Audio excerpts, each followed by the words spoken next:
Hello guys and welcome to a new video. Today I'm very excited to show you the process of this piece that I made recently as a Christmas gift for one of the D&D groups that I play in.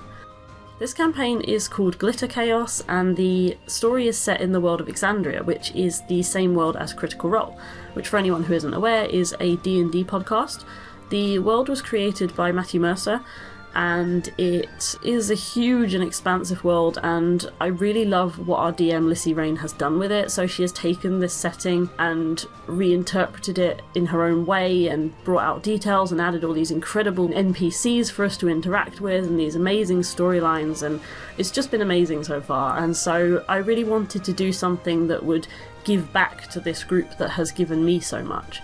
And so I decided to do a little group picture of the characters that are currently in the campaign.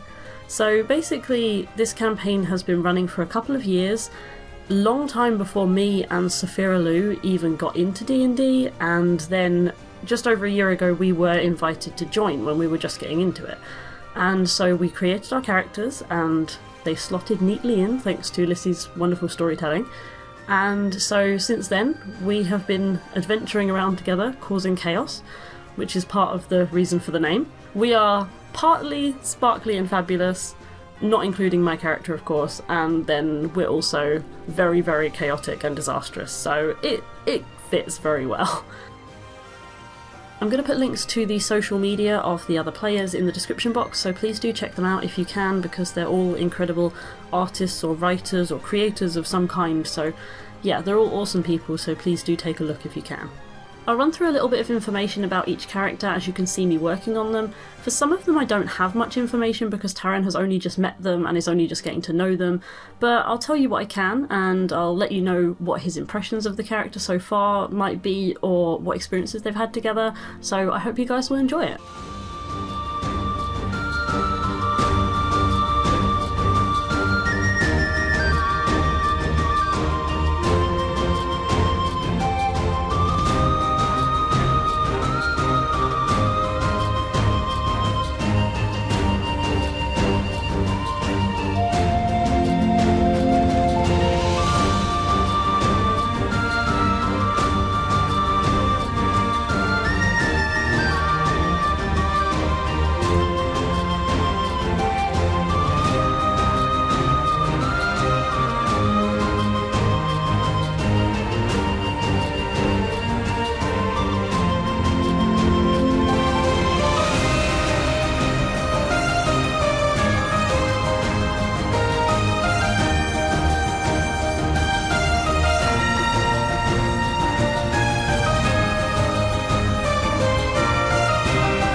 So we're going to start off with Zilla. She is played by Saphira Lou.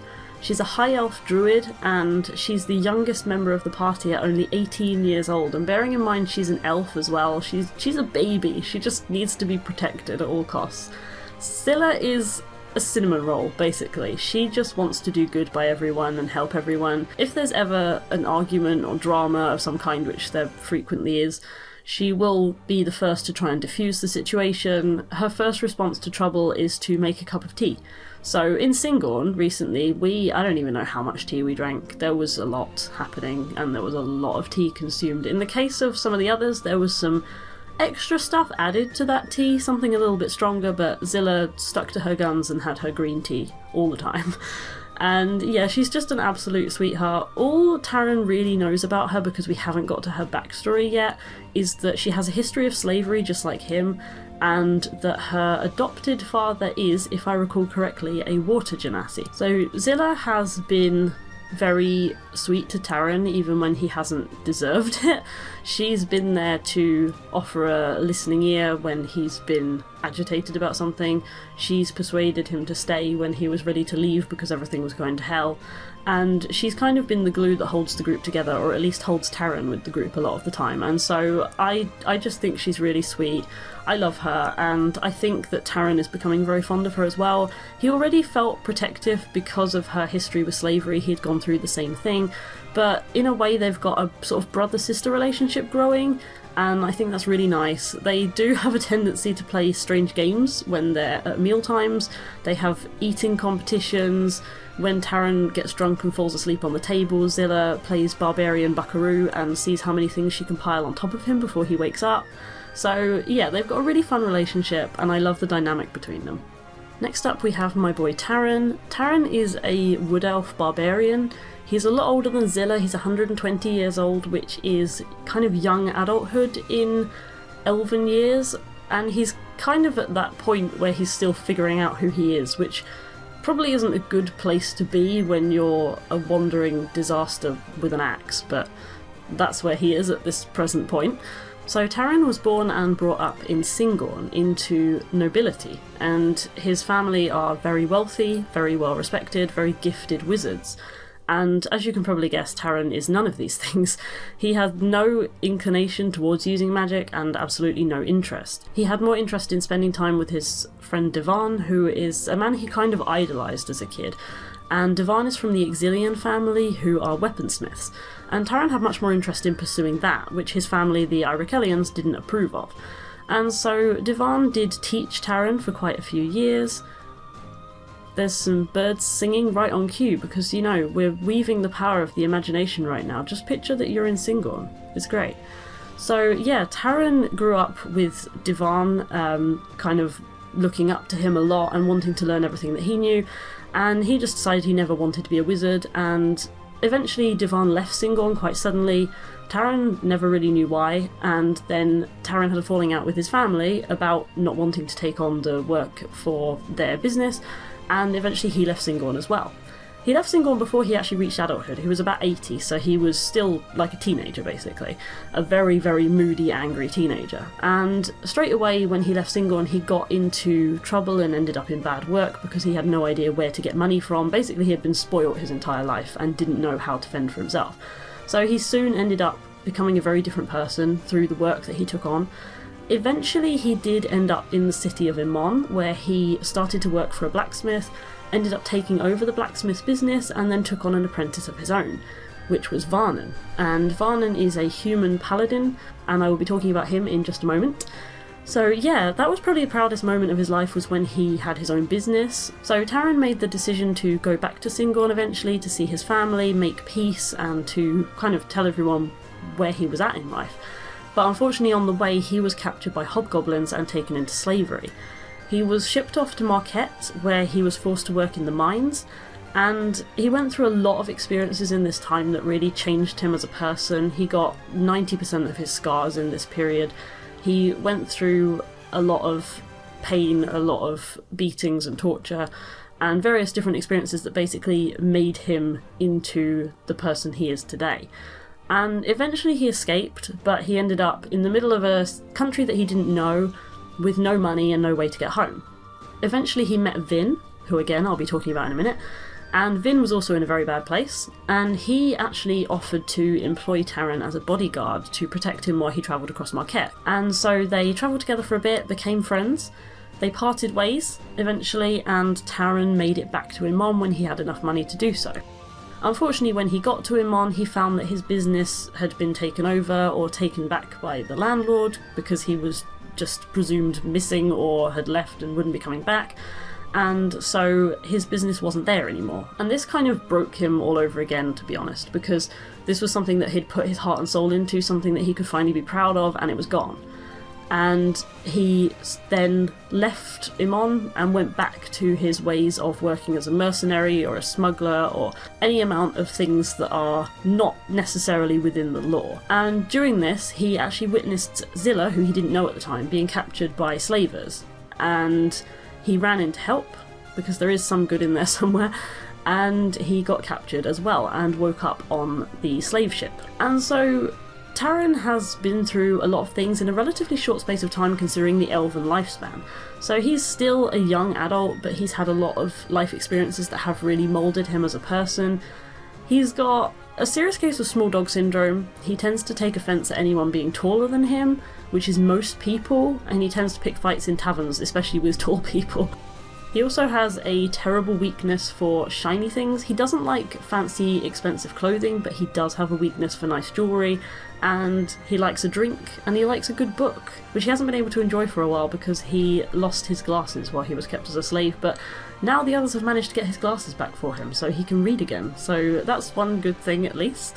But yeah, that's where Taryn's at this present point in time. At the moment, he's having some trust issues with some members of the party due to some recent events, but hopefully we'll be able to resolve it eventually. But yeah, Taryn is very slow to trust and quick to anger, so situations can go badly when he's involved, especially with his poor communication skills. He's not great at talking things out, so yeah, we'll have to see how things go there.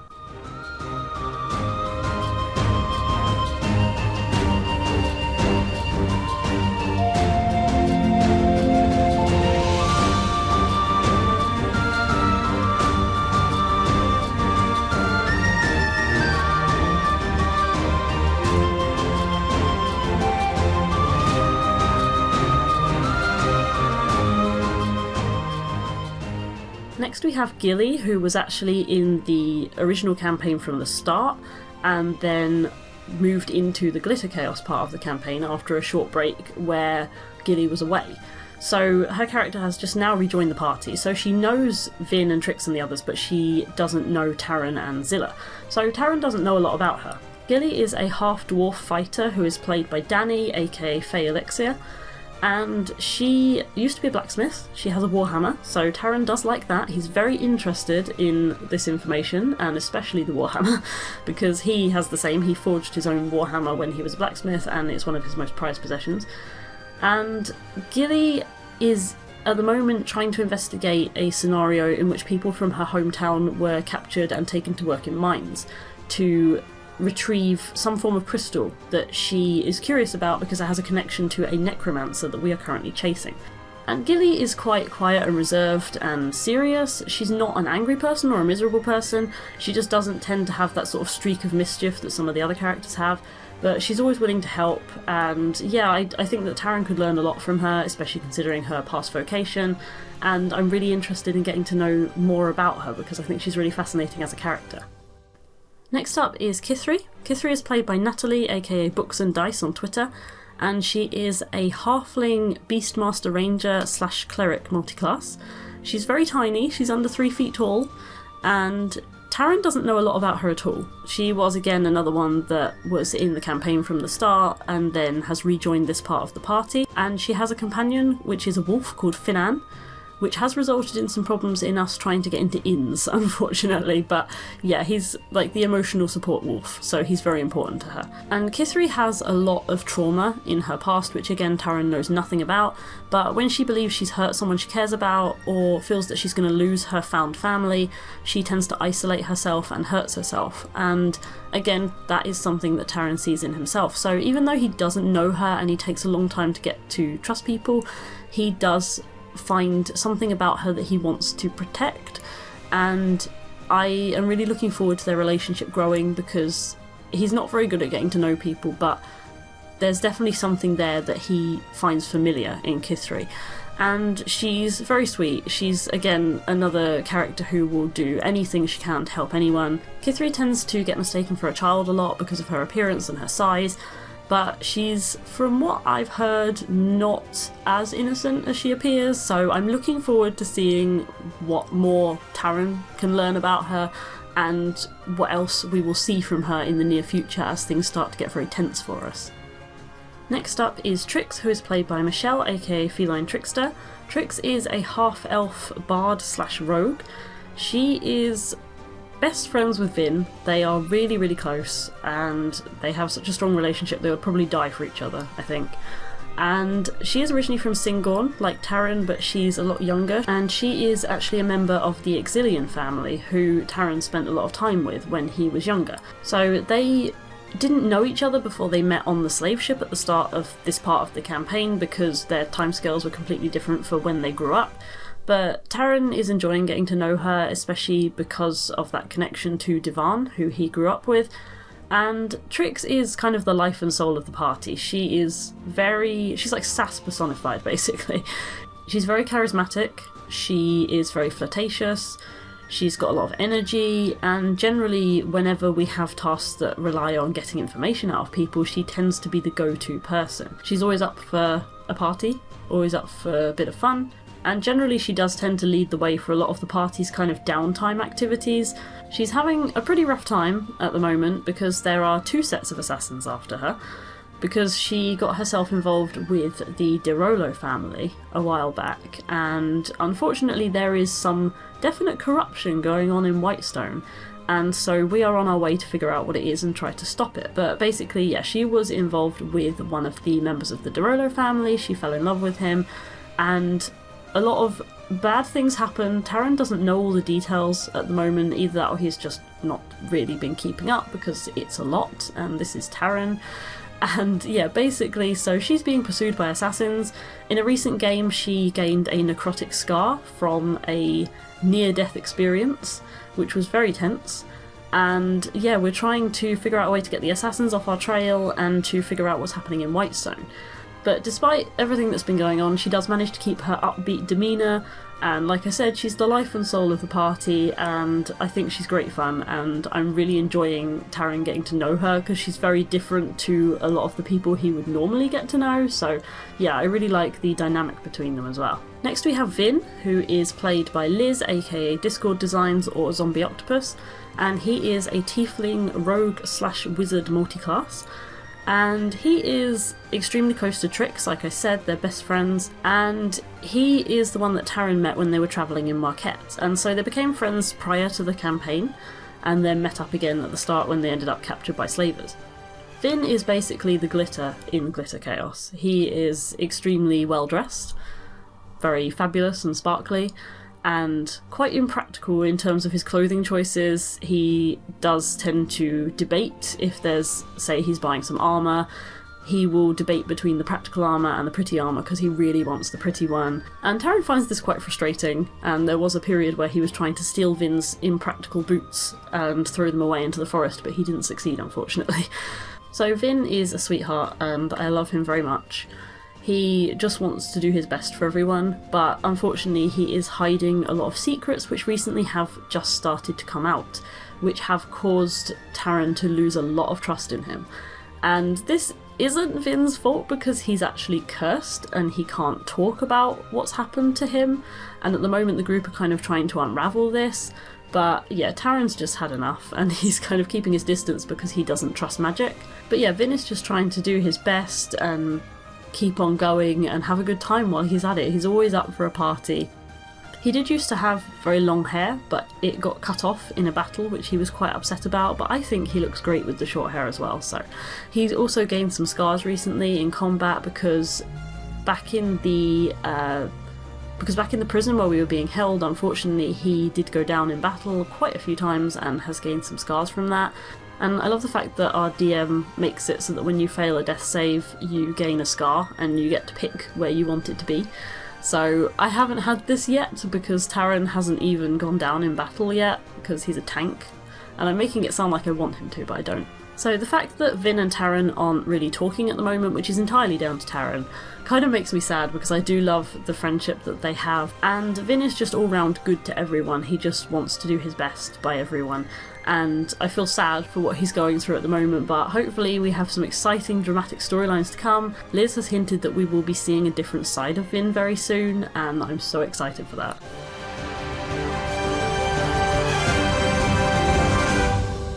Lastly we have Varnon, who I have mentioned before.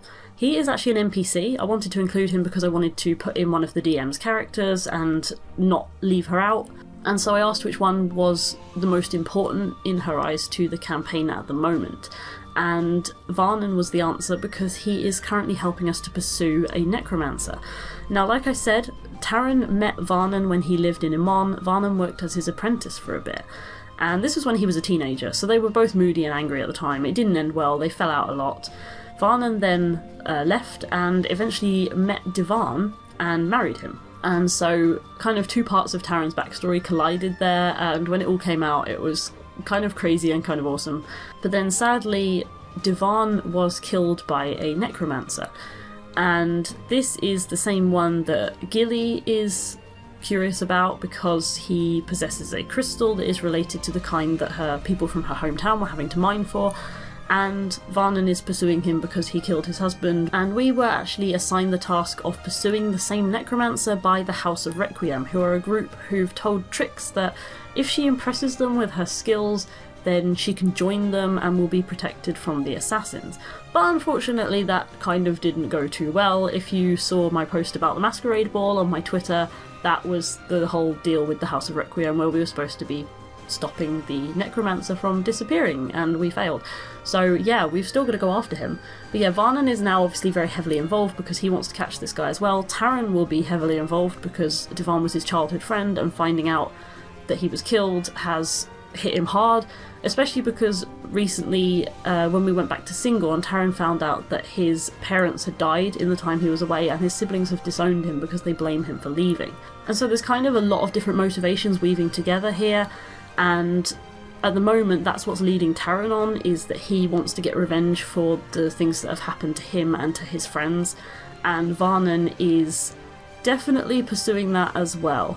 He took the Oath of Vengeance, so yeah, it's kind of his goal at this point, and he's a good guy. He's just tired. He's tired party dad, basically, is our DM's description for him. He's had a lot to deal with, and he's got our group to deal with now on top of that, and they are a lot. And so Varnon is a character who's very complex. It's really interesting, the dynamic between him and Taryn, because obviously Taryn knew him when he was a teenager, but because of the slow elven aging process, he basically hasn't changed since then, whereas Varnon has grown up and is now a totally different person. And so I really like the variation in their friendship between then and now. Their dynamic is especially interesting because in the time since they met in Imon, Taryn's life has kind of gone downhill, whereas Varnon has gone up in the world, really. He is something of a hero. He's one of the legendary heroes of Tal'Dorei due to some previous events that have taken place where he acted very bravely and saved a lot of people. I won't go into detail on that because I don't know entirely that aspect of the storyline. I don't want to tell the DM's story and get it wrong. But yeah, their lives have gone in completely different directions. Varnon is now looked up to by a lot of people, and he was quite uncomfortable with the amount of people who wanted to talk to him at the masquerade ball. So Taryn decided to provide a distraction by pulling him away from those people for a dance. They ended up attempting a dirty dancing style lift, which ended badly, and Taryn ended up on the floor. I lost points on the House of Requiem challenge for that, but I think it was worth it, and I really liked that little interaction between them. And it kind of proved that even though they hadn't got along well when they were younger, that was because they were at different stages of their lives, and now that they've met up again, things are different, and maybe they can rekindle that friendship after all. I really hope you guys enjoy this picture. I did it in just flat colours in Paint Tool Sci because I didn't have the time to shade it. I'm always worried when I'm doing things like this that I'm not doing justice to the characters, but I'm really happy that they liked it. I just wanted to give something back to them. And obviously I just wanted to draw the characters because I love them so much and I love where their story is going. And D&D has given me so much, and it's improved my ability to communicate, my ability to think quickly. I've never roleplayed before, so that's new, and I just am really enjoying seeing where it's going and where it takes us. So I hope you enjoy seeing the process of this illustration. Please do let me know if you have any questions. I've been asked quite a few times if we're making our campaign into a podcast, and we actually will be, but we're waiting until the new year when we get onto our next arc, and also our DM wanted to speak to Matt and just make sure it was all okay with him, because obviously it's not for profit, but it is his world, so we wanted to make sure that was okay as well, and that's all good. So yeah, we will definitely be doing that. We're in the planning stages, so please stay tuned. I really hope you guys will enjoy it. I really hope you enjoyed this piece. Thank you so much for your interest in our campaign, by the way. I really appreciate it, and please do check out the links of the others in the description below. So thank you again for watching, and I hope to see you next time. Bye!